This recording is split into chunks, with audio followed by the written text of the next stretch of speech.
अस्सलाम students previous lecture के अंदर हम लोगों ने कैपेसिटर को स्टडी किया था। आप लोग पहले भी कैपेसिटर के बारे में जानते हैं। इसके अंदर हमने देखा था कि Q जो है वो डायरेक्टली प्रोपोर्शनल होता है V के। Q is equal to C भी निकाला था और C सबके था capacitance of the parallel plate capacitor और एनी कैपेसिटर। और कैपेसिटेंस जो है वो मटेरियल की प्रॉपर्टी है। ये मैंने आपको कल नहीं बताया था। मटेरियल मतलब कोई भी मटेरियल है, उसकी कितनी एबिलिटी है कि वो कितना जो है हमारे पास चार्ज को स्टोर कर सकता है। ठीक हो गया। अब हमारे पास जो है आज और इसके अलावा हमने ये भी स्टडी किया था। आपको मैं रिमाइंड करवा दूं कि वाई वी यूज़ माइक्रोफैरड और picofarad for the measurement of capacitance instead of simple farad. और आज हमने जो फाइंड करना है वो capacitance of parallel plate capacitor की वैल्यू फाइंड करनी है। मैंने आपको कल बताया था कि कल हमारे पास जो है वो कैपेसिटेंस जो है वो कितनी चीज़ों के ऊपर डिपेंड करती है। वो एक तो ज्योमेट्री के ऊपर डिपेंड करती है कि वो कितनी उसका एरिया है, कितनी उसकी डिस्टेंस है, कितनी उसकी डायमेंशन है। दूसरी चीज़ जो थी वो हमारे पास मटेरियल भी था कि कोई मटेरियल जो है उसके ऊपर डिपेंड करता है। ठीक हो गया। आज हमने इसको स्टडी करना है, इसकी मतलब हमने रिलेशन निकालना है कैपेसिटेंस के लिए। ठीक है, तो सबसे पहले हम लोग वही एक सिंपल कैपेसिटर चूज़ कर लेंगे, एक पॉजिटिव टर्मिनल और एक नेगेटिव टर्मिनल, और उसको हमने एक वोल्ट मीटर के साथ लगाया हुआ है ताकि हम उसकी जो वोल्टेज मेजर कर सकें, या वोल्टेज जितनी हम उसको बैटरी दे रहे हैं वो मेजर कर सकें। इसके सबसे पहले आपने फर्स्ट वाली डायग्राम को देखना है, पैरेलल प्लेट कैपेसिटर। इसके अंदर बयान जो डिस्टेंस है वो D है, स्मॉल d डिस्टेंस हम लोग ले रहे हैं। तो सिंपल अगर हम सिंपली वैक्यूम कंसीडर कर रहे हैं तो C vacuum is equal to Q over V, मतलब Q over V is the simple capacitance of the capacitor, जो कि डिपेंड कर रही है किसके ऊपर, Q के ऊपर और V के ऊपर। डायरेक्टली प्रोपोर्शनल है Q के और V के। ये सिंपल सी इक्वेशन है। अब हमने क्या करना है, अब हमने इसको डिफाइन करना है, कैपेसिटेंस C वैक्यूम के लिए वैल्यू फाइंड करनी है। तो सबसे पहले तो आप लोगों को पता है कि Q किसके बराबर होता है। Q is equal to sigma over epsilon naught, ये हमने सिग्मा ओवर A, ये हम लोगों ने डिफाइन किया हुआ है surface charge density, charge per unit area. दूसरी चीज़ हम लोगों ने ये भी पढ़ी है, E is equal to V over D भी होता है। E is equal to V over D। V जो है वो वोल्टेज है, जो कि ये हमने इससे मेजर करना है, और D जो है वो क्या है, डिस्टेंस बिटवीन द देम। एक इक्वेशन ये आ गई हमारे पास, एक ये आ गई। एक और इक्वेशन हम लोगों ने निकाली थी गाउस लॉ के अंदर, जब हम लोगों ने दो ऑपोजिटली चार्ज प्लेट्स के लिए इलेक्ट्रिक इंटेंसिटी फाइंड की थी। That was E is equal to sigma over epsilon. जब हम यहाँ पे सिग्मा जो है, सिग्मा की वैल्यू E की value V over D put कर देंगे यहाँ पे, और सिग्मा की वैल्यू कौन सी पुट कर देंगे, sigma is equal to Q over A।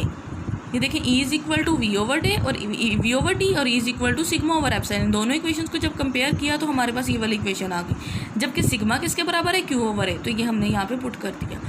अब हमने क्या करना है, इस इक्वेशन को रीअरेंज करना है। Q को इधर ही रखेंगे, V को इसके नीचे ले आएंगे और A एप्सिलॉन नॉट को इधर ले जाएंगे। दोबारा देखें, Q को हमने इधर ही रखना है और V को इसके नीचे ले, क्योंकि हमने ये वाली फॉर्म बनानी है। ठीक हो गया। ये वाली फॉर्म बनाने के लिए हमने क्या करना है, C Q over V is equal to A epsilon naught over D। Epsilon naught क्या है, एप्सिलॉन नॉट मैंने आपको पहले भी बताया था, that is the permittivity of free space. Free space मतलब ये जो दरमियान में वैक्यूम है। ठीक हो गया।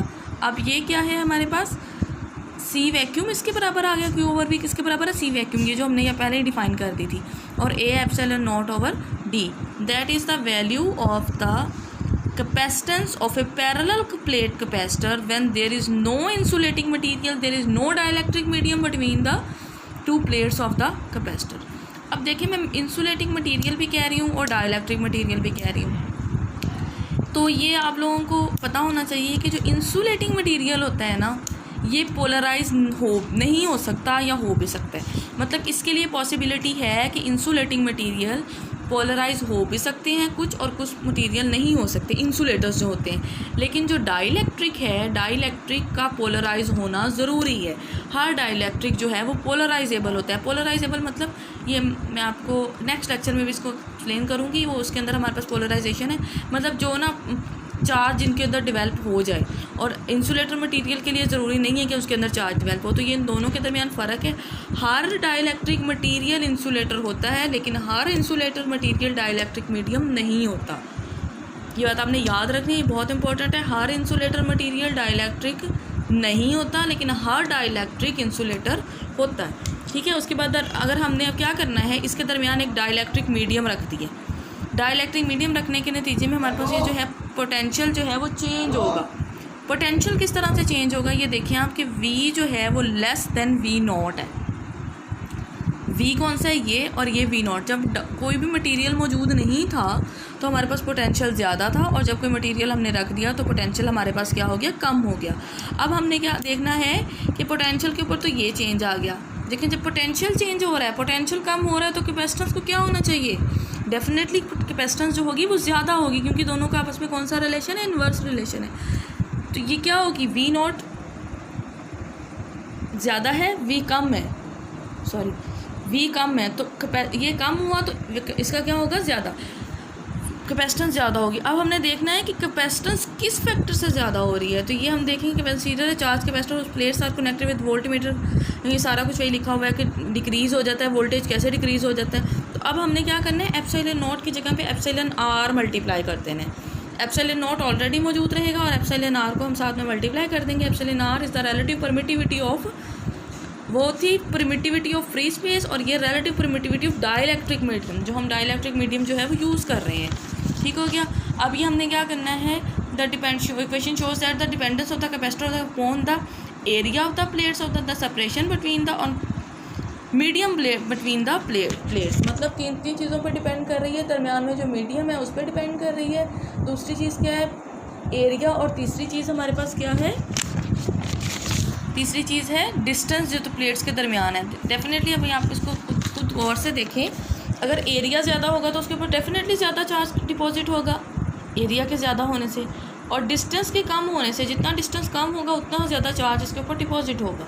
कैसे डिस्टेंस कम होगा, और मैं यहाँ पर डिस्टेंस कम कर देती हूँ, तो ये जो वोल्टेज, ये जो चार्ज, ये पॉजिटिव चार्ज है, इसको नेगेटिव चार्ज भी अट्रैक्ट करेगा, जो यहाँ से पॉजिटिव चार्ज आ रहा है उसको भी ये नेगेटिव चार्ज अट्रैक्ट करेगा। डिस्टेंस के कम होने से चार्ज ज़्यादा से ज़्यादा डिपॉजिट होगा, क्योंकि चार्ज यहाँ पे जो इनर सरफेस के अंदर इधर डिपॉजिट होता जाएगा अंदर ही अंदर, तो कंसंट्रेशन जो चार्ज की है वो ज़्यादा होती जाएगी। इसी तरह से यहाँ पे देखें, अगर हमने यहाँ पे लेते हैं एप्सिलॉन आर को डिफाइन करना चाहें तो वो डिफाइन होगा सी medium over C vacuum.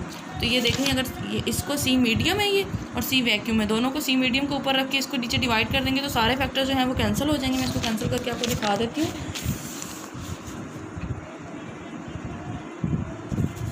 Epsilon R C medium की वैल्यू क्या है,